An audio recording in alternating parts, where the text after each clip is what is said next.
vidas e para aqueles que nos assistem também, em nome de Jesus. Amém, amém, amém. A paz do Senhor a todos, amém. Isso é só mexer assim, né, Júlio?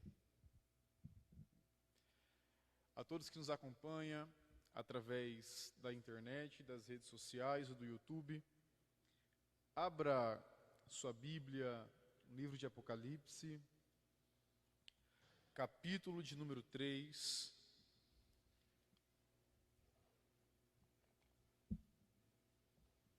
versículo de número 14 ao 22.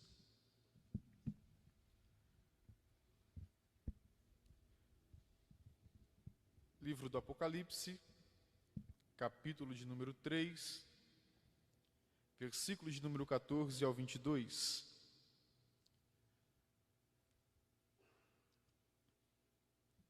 Apocalipse é o último livro da Bíblia.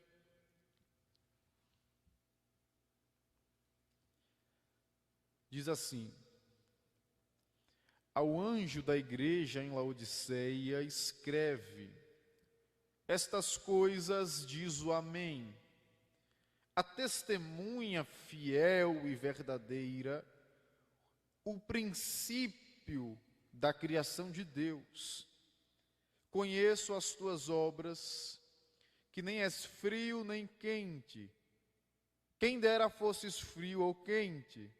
Assim, porque és morno e nem és frio e nem quente, estou a ponto de vomitar-te da minha boca, pois dizes: estou rico e abastado e não preciso de coisa alguma.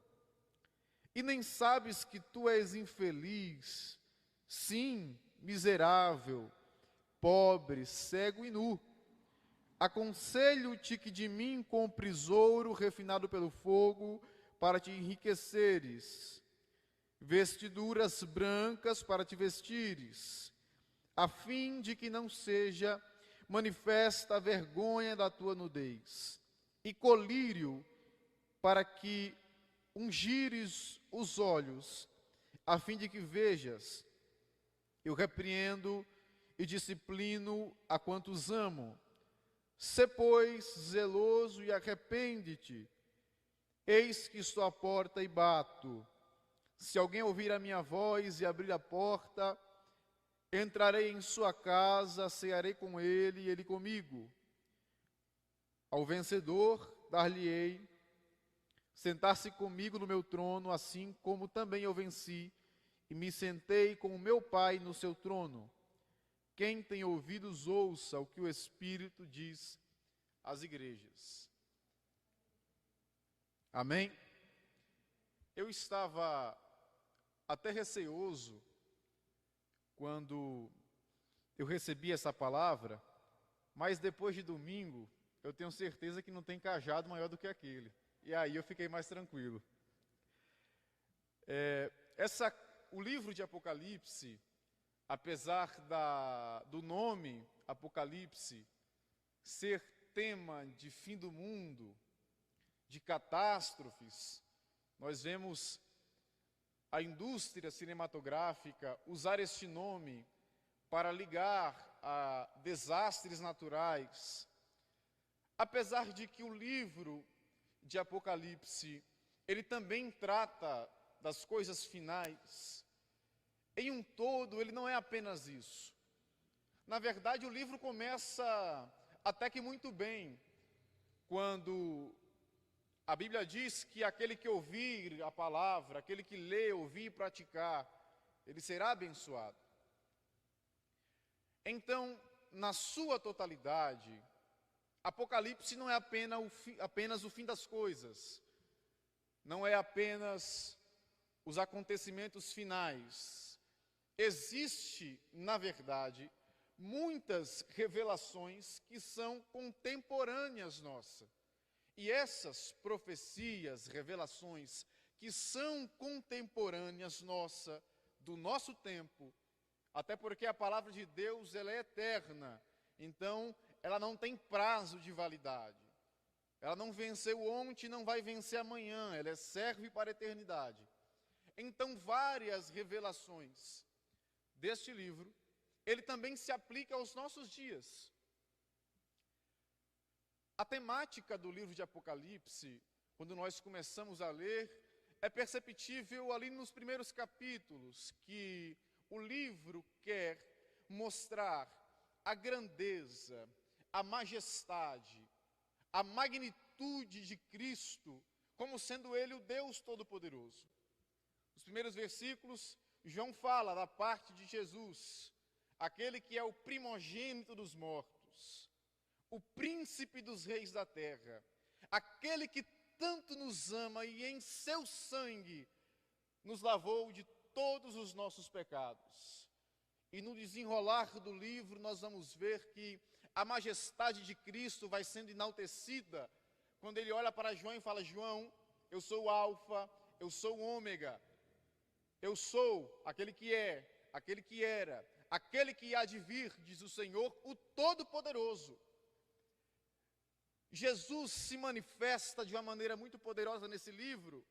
Nós vemos quando João, ele começa a descrever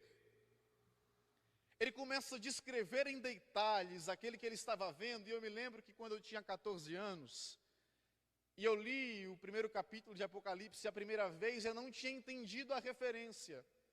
E eu cheguei para o diácono da igreja batista, que chamava Ismael, e falei: irmão Ismael, eu não consegui compreender que filho do homem é esse que João cita. E o irmão Ismael olhou e falou: você não sabe? É Jesus. Quando eu estudava na escola, a escola lá no Rio Grande do Norte, em Natal, ela tinha um quadro, e eu me lembro muito bem aquela gravura, porque era um quadro de Jesus, ele com a cabeça baixa e na sua mão um coração rodeado de espinhos. E aquela imagem, ela ficou traçada na minha cabeça, até que um dia o irmão Ismael falou: esse homem de Apocalipse 1 é Jesus. E aquela gravura foi saindo da minha mente, porque a descrição que João deu de Jesus não tem nada a ver com o quadro que eu vi. É como aquele louvor, quando vejo as gravuras, os quadros pintados, daquilo que dizem ser o meu Senhor. O meu ser não aceita o que está na tela, é falsa a inspiração do pintor. João, quando começa a descrever, ele fala assim: olha, eu vi um semelhante ao Filho do Homem, as suas vestes cobriam até os seus pés, no seu peito um cinto de couro, a sua cabeça e os seus cabelos eram brancos como a neve, como uma lã branca. Aí ele diz: os seus olhos eram como chamas de fogo, os seus pés como um latão reluzente, como se tivesse sido refinado em uma fornalha. E João diz: e quando eu me virei para ver o seu rosto, eu caí no chão, porque o seu rosto brilhava tanto, que ele parecia o sol em seu resplendor máximo. Aquela gravura de um Jesus caído, de um Jesus sofredor, foi sumindo da minha mente. Uma das temáticas de Apocalipse é querer revelar o Cristo vitorioso, aquele que venceu. Muitas informações importantes estão contidas ainda no primeiro capítulo. Por exemplo, uma informação muito importante está no versículo de número 9. Quando João fala: olha, eu, João, seu irmão, aquele que sofreu junto com vocês, pela palavra, estou preso na ilha de Pátimos, pela palavra e pelo testemunho de Jesus Cristo. João, ele foi exilado para a ilha de Pátimos, porque o Império Romano acreditava que João era o principal fermentador da fé. Para eles, João era como um fermento, que quando começava a pregar, gerava mudança nas pessoas. Já viu um pão, quando ele é fermentado, ele se transforma. E na verdade é isso que a palavra faz. Porque, irmãos, Jesus, ele não quer preencher vazio. Jesus, ele quer fermentar a pessoa para que ela seja transformada. Porque quem quer preencher vazio é a multidão. Você vê a multidão clamando por milagre, por solução, você não vê discípulo clamar por milagre. Porque discípulo, ele queria ser fermentado. Você não vê Pedro, você não vê João, você não vê Felipe falando: Jesus, cura a minha vida, cura a minha doença. Não, discípulo é diferente. Ele chega nos pés do Senhor e fala: Senhor, o Senhor prega por parábolas, me ensina para me aprender. Então, a intenção da palavra de Deus é te fermentar, para que você seja transformado. Mas a ideia dos imperadores era que se eles exilassem a João, que era o grande fermentador dessa palavra, desse evangelho, eles conseguiriam, de alguma forma, neutralizar os acontecimentos que estavam tendo. Eles tentaram fazer isso em Atos capítulo 4, quando a Bíblia fala que Anás, Caifás, João e Alexandre, eles juntam os apóstolos e põem na prisão. A Bíblia fala que um anjo aparece para eles, o arrancam da prisão e fala: olha, vão pregar a mensagem completa. Uma outra vez, mataram Tiago e prenderam a João, a Pedro, dentro de uma prisão. Mas a Bíblia fala que um anjo apareceu para Pedro e, libertando da prisão, Pedro saiu e continuou a fazer a obra. Já era desde as épocas da igreja primitiva, no seu início, a intenção era prender as pessoas. Lembra o que a Bíblia fala a respeito de Paulo? Paulo ia de casa em casa para prender as pessoas. Essa era a ideia. Mas uma coisa é você arrancar um ser humano da presença de outro ser humano, ainda que seja crente. Outra coisa é você tentar arrancar Jesus do coração de um servo fiel.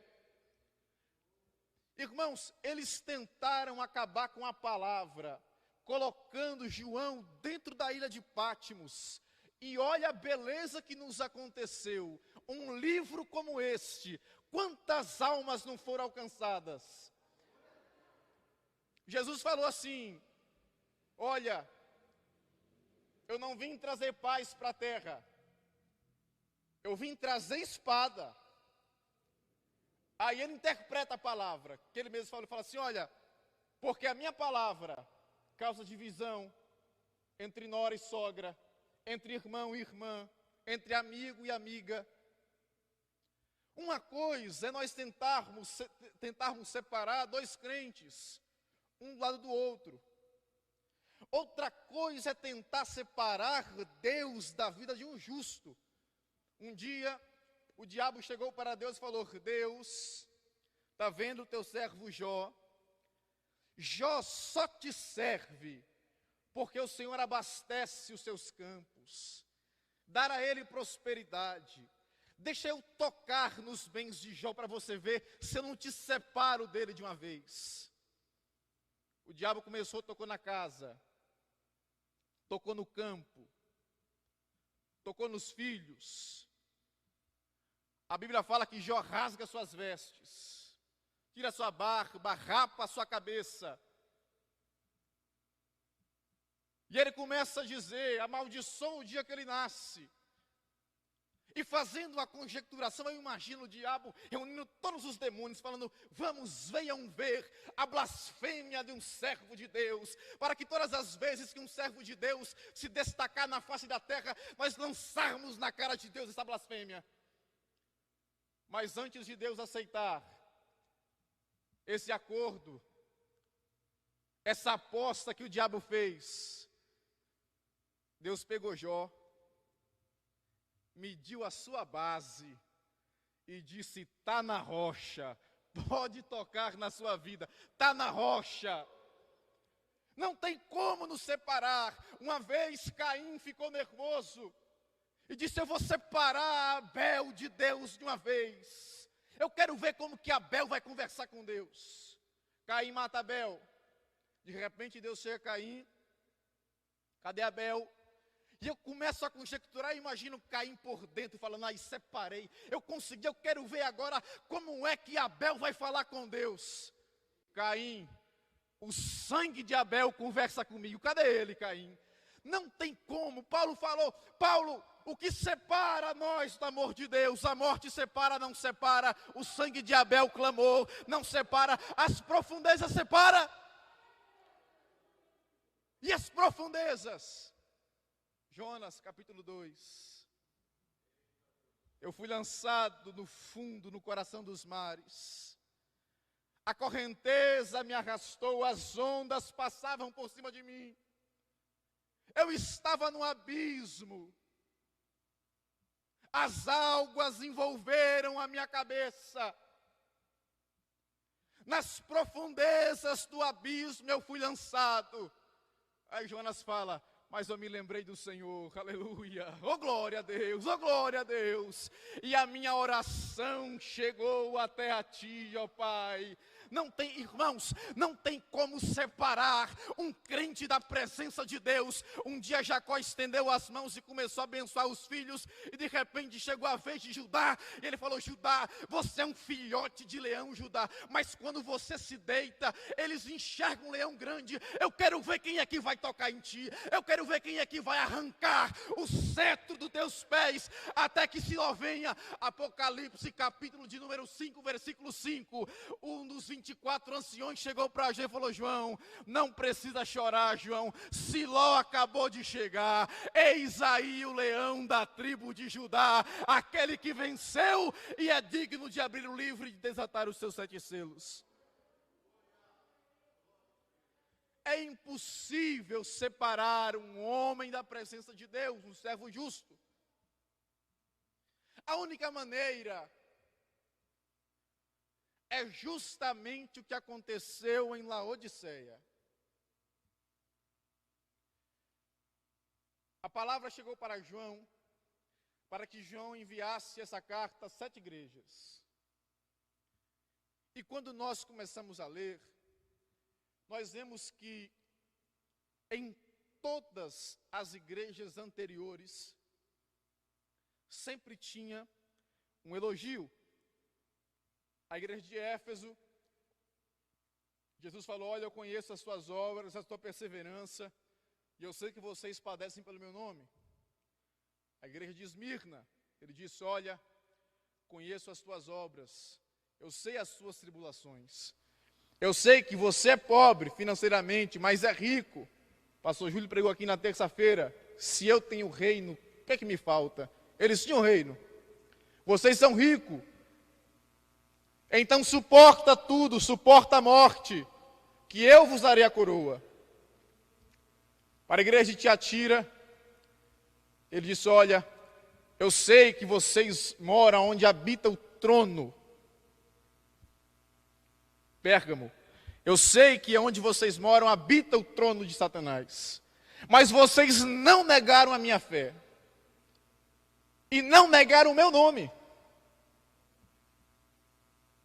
A igreja de Tiatira, ele diz, olha, conheço as suas obras, conheço o teu serviço, conheço o teu amor, conheço a tua perseverança, conheço a tua fé. Até a igreja de Sardes, que Deus falou, eu não achei em ti nenhuma obra perfeita. Jesus fala, mas em Sardes ainda existe alguns que não contaminaram a sua veste. A Filadélfia, que era a caçula das igrejas, Jesus falou, olha, vocês foram fiel, vocês guardaram a minha palavra, e eu vou colocar em vocês uma porta que ninguém fecha. Se eu abrir, ninguém fecha, e se eu fechar, ninguém abre. Mas na igreja de Laodiceia, não tem elogio.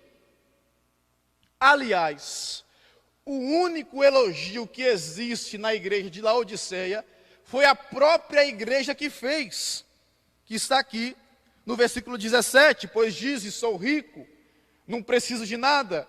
E o próprio Jesus desmentiu esta afirmação. Não sabes que você é um desgraçado, um infeliz, um miserável, um pobre, um cego e um nu? E quando nós terminamos de ler, do 14 ao 22, é que nós entendemos Para vocês entenderem, Laodiceia era uma cidade que foi construída à margens de um rio. E ela ficava no entroncamento de 3 estradas que atravessavam a Ásia Menor. Passava por Mileto, passava por Éfeso, que são cidades portuárias. Passava por Pérgamo, que era a capital da Síria. Naturalmente, a cidade ficou muito rica, porque era muito bem localizada. Eles eram tão ricos, que, pela história secular, nós vemos que em 61 depois de Cristo, um terremoto destruiu a cidade. E a cidade, ela se reconstruiu sem pegar um centavo emprestado do Império Romano. Lar dos milionários, banqueiros. A cidade tinha uma indústria têxtil tão famosa, porque fabricavam roupas e tapetes de lã pura. Um centro medicinal muito forte, uma faculdade medicinal. Era tão forte essa faculdade, tão forte, que juntou um grupo de otorrinos e oftalmologistas, e eles construíram um colírio, que na época foi chamado de quase que um colírio milagroso, para os olhos e para o ouvido. Engraçado que no 3:20, nós vemos que, apesar do colírio para os olhos e para o ouvido, eles eram cegos e surdos, porque Jesus estava batendo e eles não ouviam. A igreja não foi acusada de perseguição, como foi a igreja de Pérgamo, quando Jesus faz jus ao testemunho de Antipas, que foi morto pela perseguição. Não tinha isso. Não tinha falsos mestres, que foi a causa de Judas mudar o teor da sua carta. Nos primeiros versículos, Judas, capítulo 1, versículo 1, 2 e 3, Judas fala: olha, eu queria vos escrever acerca da salvação comum, da ressurreição de Cristo, porém, por causa de invasores, falsos irmãos, falsos mestres, eu tenho que mudar o destino da carta. Não tinha. A igreja de Laodiceia tinha tudo para ser a melhor igreja do mundo. Eles eram riquíssimos. Não tinham o problema que Esmirna tinha, que era a pobreza. Eles tinham muito dinheiro. Se ficasse doente, tinha médico para consultar. Se tinha congresso, nunca repetia a roupa. Tinha uma fábrica de tecido lá. O ruim era nos tempos do Egito. A roupa não envelhecia. Todo ano a mesma roupa, mesma sandália, mesma roupa, mesma sandália. Eles tinham tudo para ser a melhor igreja que já existiu. E adivinha o que faltava na igreja de Laodiceia? Tinha médico no culto. Tinha banqueiro no culto. Tinha pessoas milionárias. Com toda certeza, se fosse hoje, tinha câmera para tudo que é lado aqui nessa igreja. Eles tinham muito dinheiro. O que eles não tinham? Eles não tinham Jesus. Eu falei domingo aqui, irmãos, a igreja estava na mente de Deus. Paulo fala, e o Espírito Santo foi lá nas profundezas de Deus e trouxe a igreja. E o dono da igreja não estava lá. É por isso que no versículo 14 ele fala: olha, essas coisas diz o Amém. Amém, cumpridor de propósito. A fiel testemunha. Porque o testemunho sobre a igreja, sim, era verdadeiro de Cristo. Ele é o dono da igreja. E ele fala, o princípio da criação de Deus, ou seja, a origem da criação sou eu. Não existe ninguém maior do que eu aqui. A igreja tinha todas as ferramentas para trabalhar bem. Mas expulsaram Jesus do próprio culto. E eu fico me perguntando, meu Deus, e eles iam para o culto fazer o quê? Se o Senhor não estava lá. Eles iam para o culto fazer o quê? Irmão, não adianta a igreja ter médicos, não adianta a igreja ter político, advogado. Ah, irmão, não pode falar isso porque é doutor. Doutor que nada, aqui todo mundo é crente, aqui todo mundo é crente. Ainda se cumprimenta aqui com a paz do Senhor. Não adianta nada a igreja ser cheia de médico, pessoas dotadas em palavras. Aí o culto começa, Jesus está lá fora batendo na porta, gritando: deixa eu entrar, deixa eu entrar. Mas a igreja surda, não ouvia a voz de Deus, não dava lugar para mais nada.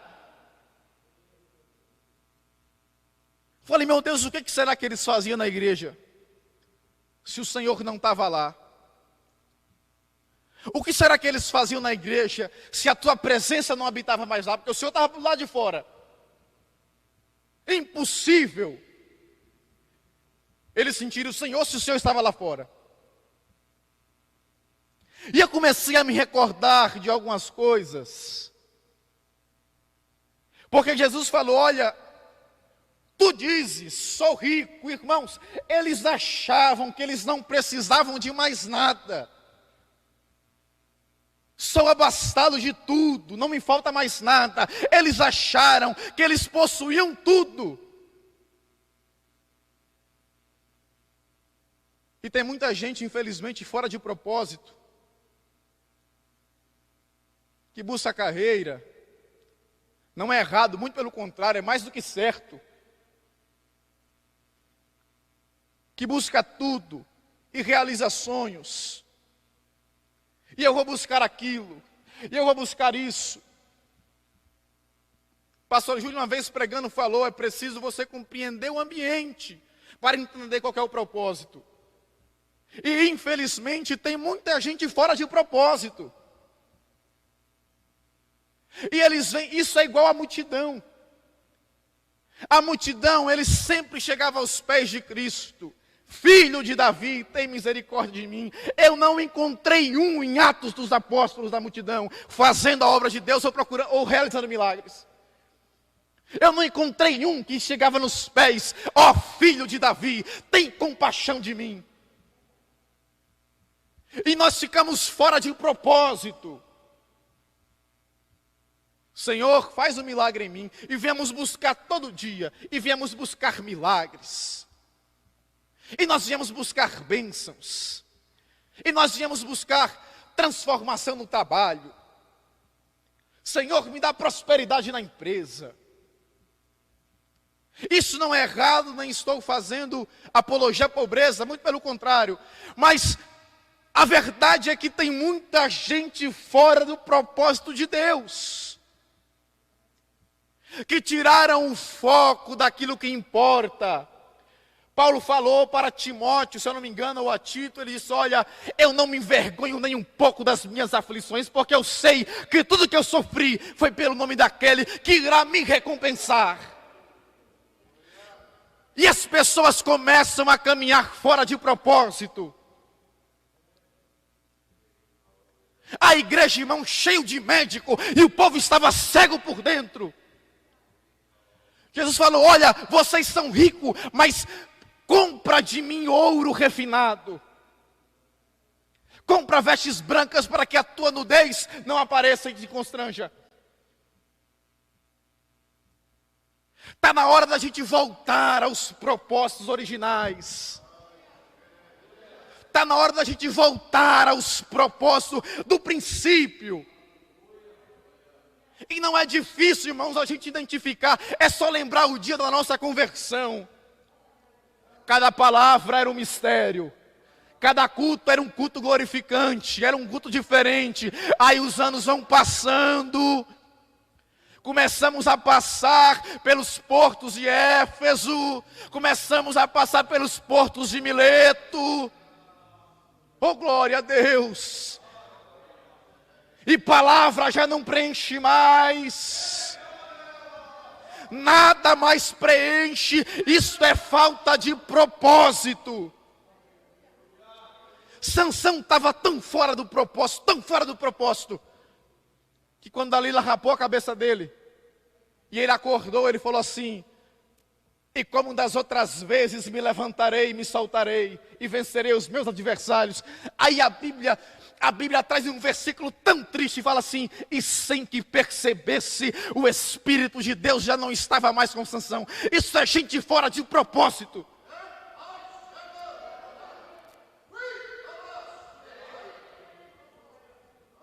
Volta para o propósito original. Olha a história de Sansão, ele nem percebeu. Tem gente que vai andando e não vai percebendo. A igreja em Laodiceia começou a ser rica. E começou a perder o desejo dos propósitos originais. E Jesus disse: olha, eu tenho uma solução para vocês. Eu tenho uma solução para vocês. Primeiro, eu sugiro, te aconselho, que você comece a comprar ouro refinado por mim, provado pelo fogo. O primeiro conselho de Cristo foi: volta para os teus propósitos do princípio, porque o ouro fala da realeza dele. Olha, eu sugiro que você volte, porque Laodiceia, o teu dinheiro aqui não vale nada, vocês são pobres. Eu sugiro que você volte a comprar as obras do princípio, que tanto te alegrava. Segundo, as vestes, a pureza, a santidade. Olha, volta a tua santidade original. Volta às tuas boas obras originais. Da onde você surgiu. Quando o fogo te aquecia, lembra de Jeremias? 40 anos pregando, ninguém se convertia. O pastor Devan falou aqui esses dias. Todo dia de noite ele ia orar e falar: Senhor, eu não vou mais pregar a tua palavra. No outro dia cedo, a chama no coração dele acesa. E ele passava o dia pregando, ninguém se convertia. De manhã cedo, a chama acesa. E Jesus está falando: olha, que a chama acenda de novo. Volta para o princípio.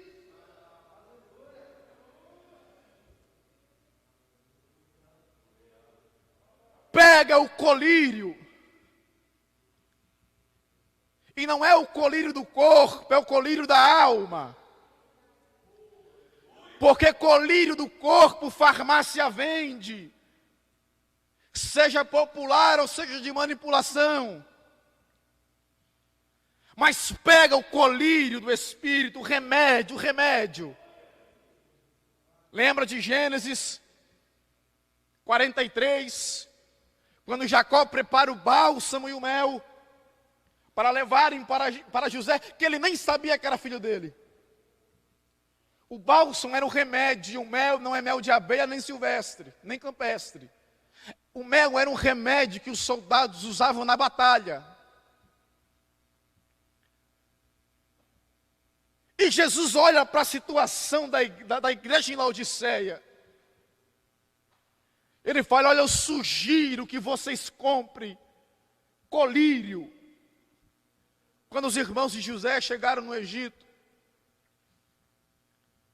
e foram entregar os presentes, eu imagino, não sei quem deles, talvez Judá, que estava com responsabilidade de Benjamim. Olha, homem do Egito, este presente meu pai te trouxe. E olha que a situação da igreja, desde o primeiro versículo que ele é citado, está ruim. Porque Jesus falou assim: olha, vocês são mornos, e eu não consigo nem ingerir vocês. Vocês não estão conseguindo nem descer pela minha garganta. Dá vontade de vomitar quando olho para as suas obras. Isso talvez seja bem explicado porque Laodiceia, ela não tinha um abastecimento de água bom, diferente de Colosso, que tinha suas águas frias, e Herápolis, que tinha suas águas quentes. A água fria de Colosso servia como refrigério. A água quente de Herápolis ou é vice-versa, não lembro, servia como águas termais e terapêuticas. Irmãos, a igreja não servia nem para trazer refrigério. E quando os irmãos de José vão entregar os presentes, eu imagino, talvez Judá entregando, falando: olha, homem do Egito, esse primeiro presente, o meu pai mandou te entregar. É o bálsamo colhido nas terras de Gileade. É um remédio para a tua alma. E este mel que o meu pai mandou te entregar como segundo presente. Este mel, homem do Egito, é para cicatrizar as tuas feridas. Aleluias. Era tudo que a igreja estava precisando. Porque quando a gente sai do propósito, nós saímos e vamos nos machucando e nos machucando. E quando a gente volta para a igreja, a gente volta todo ferido, todo marcado. A verdade, irmãos, é que muitos de nós só estamos aqui porque um dia nós nos ferimos no caminho. Tudo começou a dar errado. Lembra de Pedro? A pesca, tudo dando errado. Aí a gente vem para cá. E os agentes de Deus que somos nós, que temos a responsabilidade de trazer refrigério, de trazer remédio, de cicatrizar feridas. Essa é a nossa responsabilidade. É para isso que estamos aqui. É por isso que o templo existe, é por isso que nós cultuamos. Nós não estamos na igreja apenas para receber milagres, nós somos agentes que iremos promover os milagres de Deus na face da terra. Isto é ser reino. Laodiceia, eu sugiro que você compre meu ouro refinado.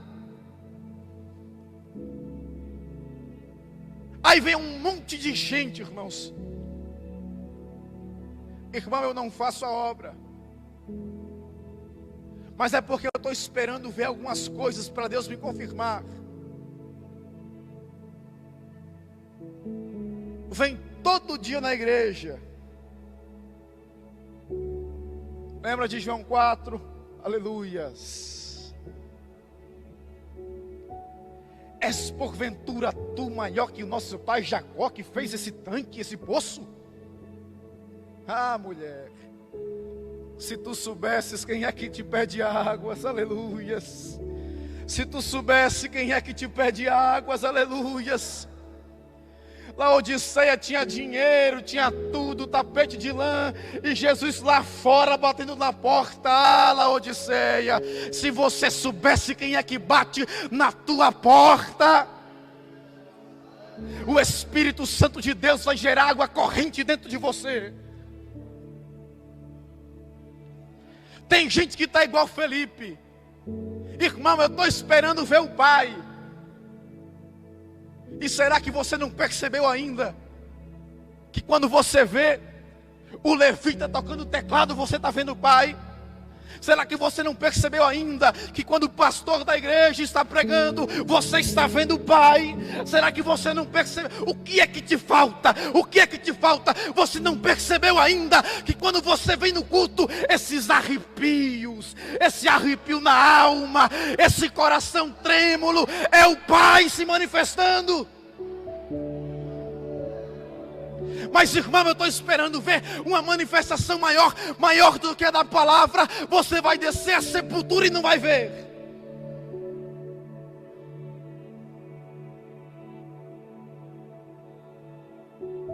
Irmãos, o Jesus que estava batendo na porta, que foi jogado para fora, era o mesmo citado em Atos, quando Pedro fala assim: exaltado à destra de Deus.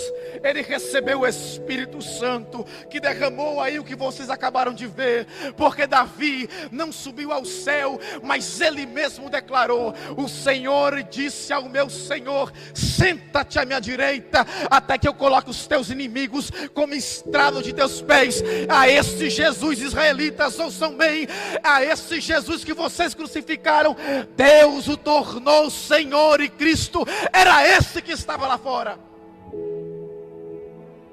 E a gente acha que isso é algo difícil de acreditar.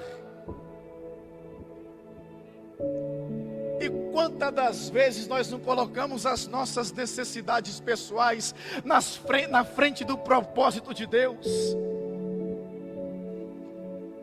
E quantas vezes nós não colocamos as nossas necessidades como homens, como mulheres, na frente do propósito de Deus? Pastor Júlio foi muito feliz aqui em falar, na terça-feira. Irmãos, se nós temos o reino, nós temos o reino de Deus, o que é que nos falta? Se você não se achou completo aqui no reino de Deus, você não vai se achar completo em lugar nenhum. Mas eu tenho uma palavra de Deus para você. Esse colírio que refrigera a alma, que tira a cegueira do espírito, esse colírio que lava o teu ser, ele vai ser derramado aqui hoje. Oh, aleluias. Se coloque de pé.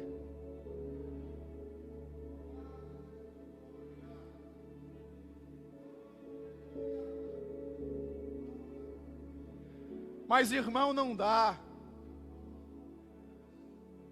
Porque o meu emprego me oferece um cargo muito bom.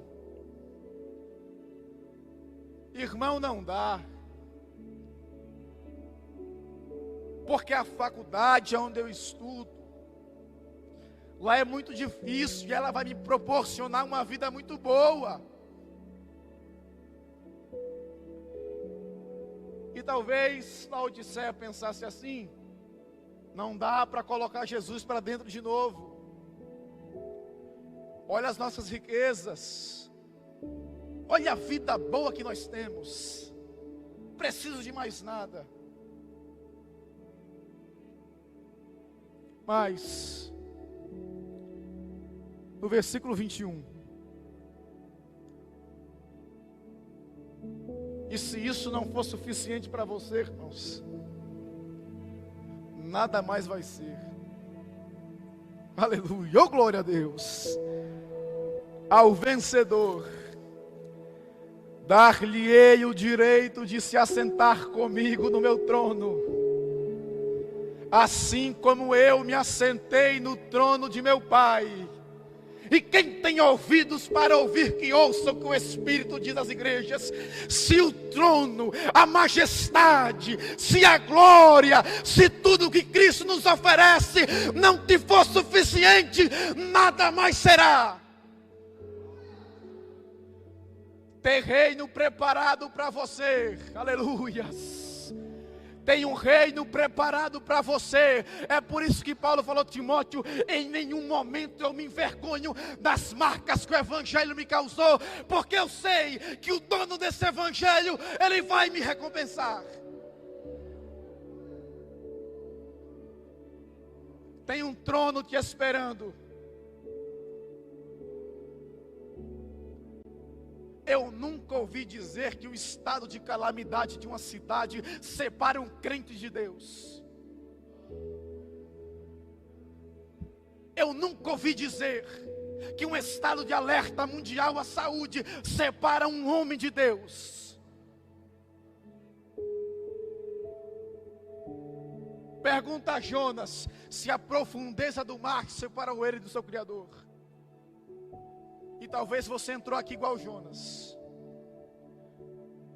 Mudou o número do celular para os irmãos não te acharem, porque achou que assim você ia se esconder de Deus.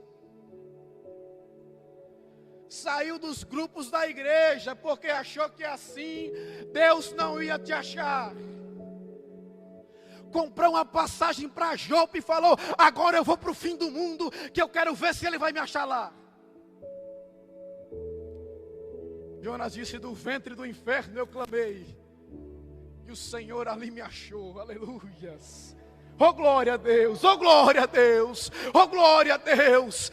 Não adianta você tentar se esconder, você foi marcado pela mão de Deus. Você pode trocar o número do seu celular, você pode cortar o cabelo diferente, trocar sua vestimenta, trocar de cidade, Deus vai te achar. Mas irmão, eu não consigo, é muito difícil. Mas essa chama que acende no teu coração quando a palavra é pregada, isso é Deus se manifestando dentro de você.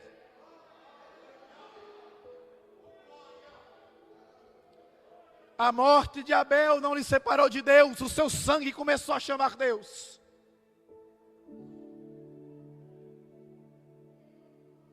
O calabouço de Jeremias não lhe separou de Deus. O ventre do peixe por 3 dias no fundo do mar não separou. Fornalha ardente não separa. Cova de leão não separa. Caverna de Adulão não separa. Aleluia, só glória. O fim do mundo não separa. Prisão subterrânea não separa. Ilha do esquecimento não separa. Lodebar, lugar que ninguém se lembra, não separa. Ser filho de uma prostituta não separa. Você foi marcado. E você pode até se enterrar debaixo da terra. Deus cava um buraco e tira você de lá. Mas irmão, eu cometi muita coisa ruim. Se eu não me engano, o profeta Miqueias falou que Deus pegou o nosso pecado, jogou no mar do esquecimento e ainda colocou uma placa: aqui está proibido pescaria. Aqui ninguém vai pescar mais nada. Não te esqueças dos teus primeiros propósitos. Não vale a pena. Ainda que te ofereçam dinheiro, o Senhor Jesus te deu um trono para você sentar. E Paulo falou: irmãos, vocês não sabem que nós temos de julgar os anjos.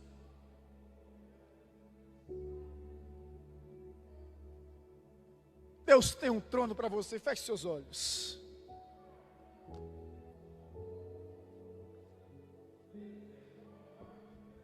Comece a se recordar de quando a chama da tua fé era nova, quando a lenha era nova, quando o madeiro que foi colocado fogo no princípio da tua conversão era novo, quando tudo era novidade. E quando a gente olhava alguém falar em línguas estranhas e ficávamos desejosos de falar também. E jejuávamos, íamos para o monte para buscar o batismo. Lembra do fogo? Lembra do desejo? Lembra da presença? Não julgávamos o pregador, não julgávamos o levita. Lembra como os cultos eram poderosos? Vamos voltar aos nossos propósitos. Deus da nossa alma, nós oramos a Ti, ó Pai, porque ouvimos a Tua palavra. E com toda certeza eu tenho, Deus, que a palavra penetrou no coração de alguém. Talvez quem está em casa, eu não sei quando vai estar ouvindo essa mensagem. Eu não sei se vai ser de manhã, de tarde ou de noite. Mas o propósito da tua palavra não volta vazia. Espírito Santo, que na vida de cada pessoa que está ouvindo essa palavra, Que o Senhor lembre dos propósitos originais que o Senhor constituiu. E que as propostas do adversário, ainda que ele ofereça todos os reinos do mundo, que eles não venham a ofuscar a nossa visão a respeito do Senhor, que ele não venha tirar o nosso alvo. Espírito Santo, que as propostas do adversário não venham trocar o nosso curso, não venham mexer na nossa bússola. O Senhor tem um